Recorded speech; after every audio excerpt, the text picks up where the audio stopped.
Hey, welcome back to the Disney Plus Everyday Challenge, and today we have Diary of a Future President. This is a Disney Plus original series, came out in 2020. It already has 2 seasons under its belt, and they're about, I think they're fairly short seasons, 10 episodes each. Yeah. So it tells the story of a young woman named, I'm going to butcher this name, Elena Cañero Reed.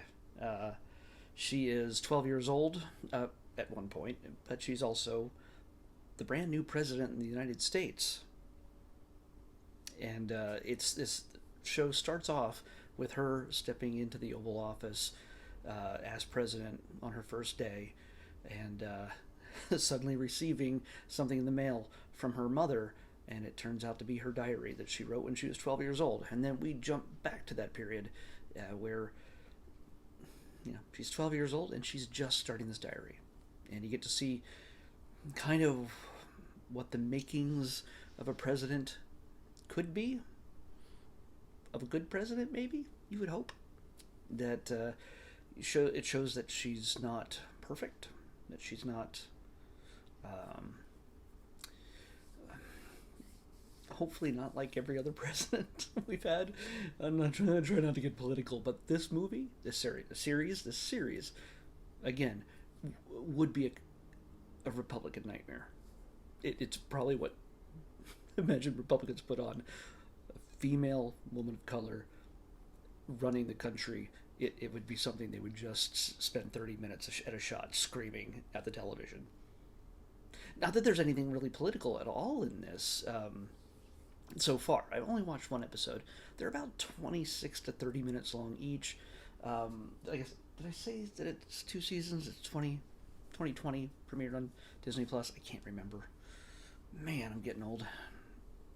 The really weird thing about this so far that I've noticed is that it doesn't say, well, this she's 35 years old here. That's the minimum age. Maybe because she looks very young to be president.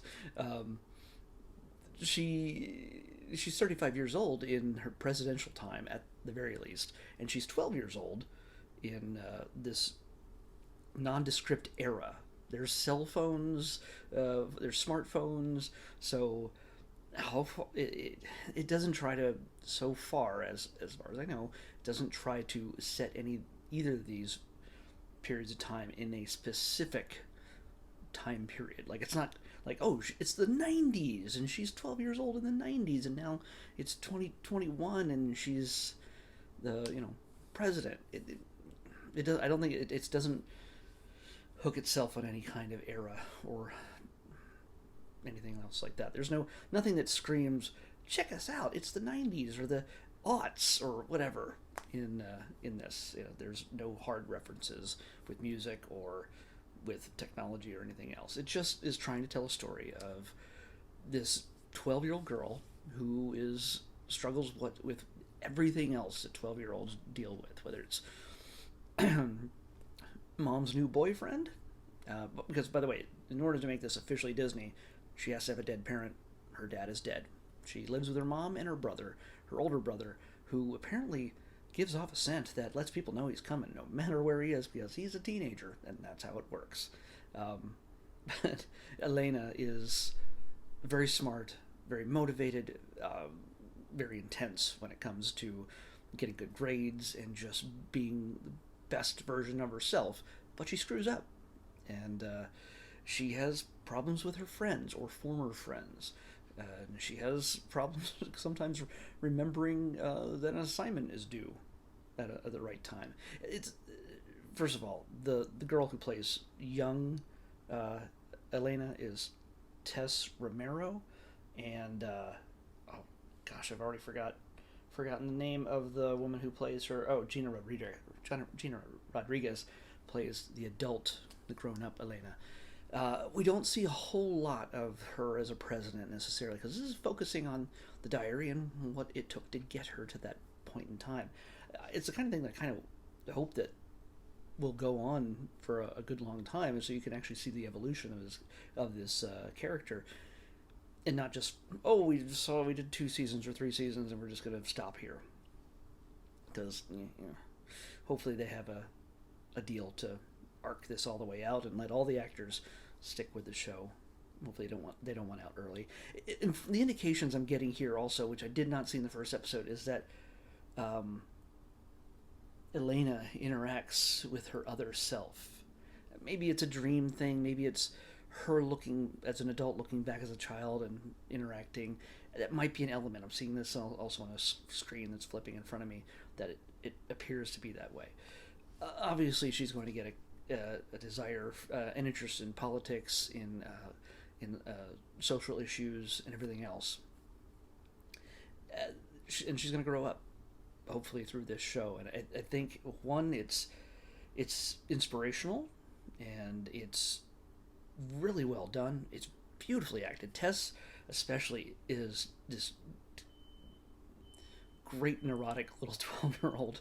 I mean, not to the point where she is just awful to be around. She's got a lot of character, and she just the look on her eyes when she is interacting with her mom, who is also astounding. She is Selena's Leva. They have a Cuban origin. They're from Cuba, and mom still has an accent.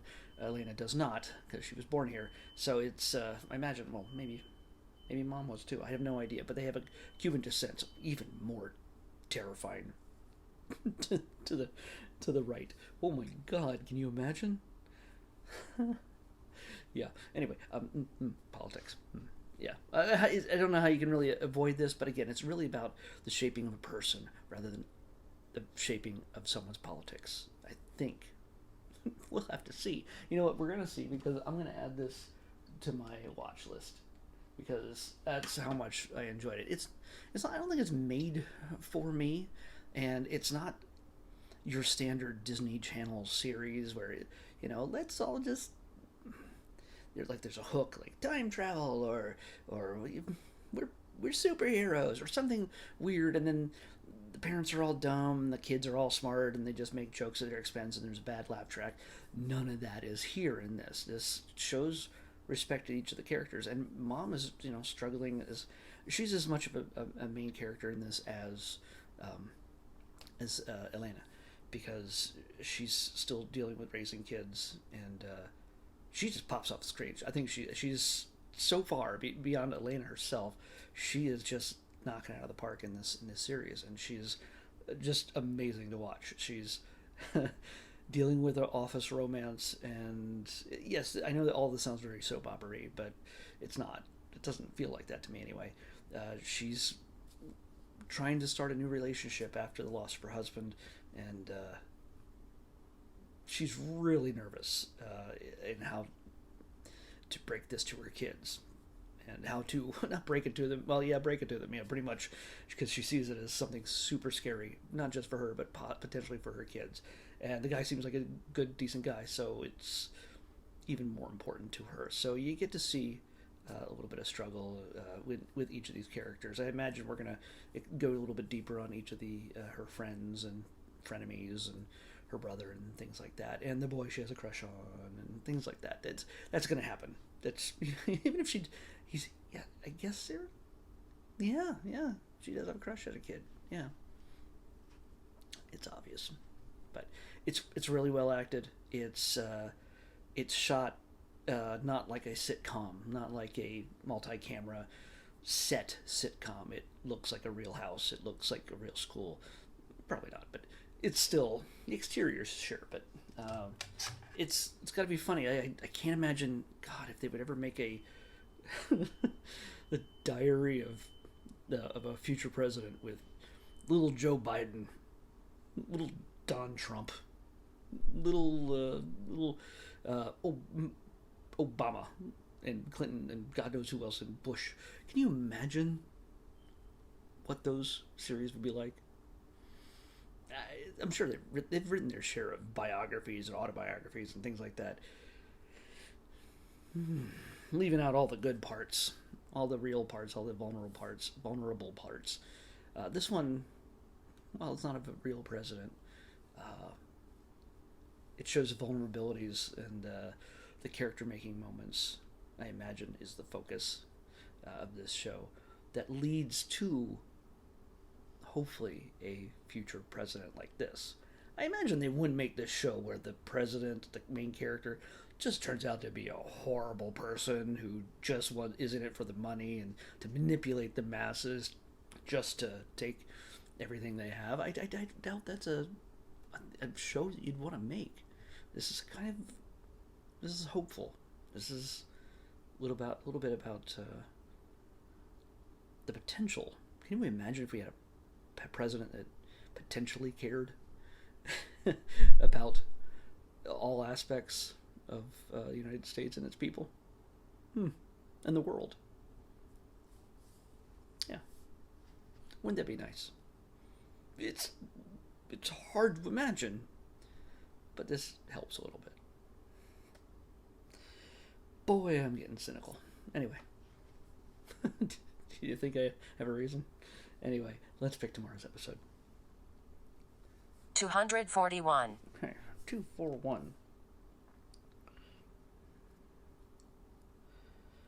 Yeah, I'm definitely going to pick up on this when I have time. It's definitely something I'm interested in seeing more of.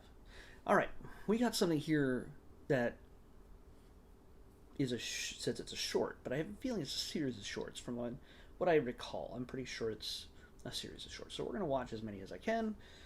Imagine they won't take too long, but I have no idea. We'll see. We're going to be watching Inside Pixar. I've been looking forward to this for a while. I think it's possible I may have watched 1 or 2 episodes already on my own. I don't know, but I do what the tablet tells me, and that's what we're going to watch next. Inside Pixar, the Disney Plus Everyday Challenge. I'll see you back here tomorrow with that.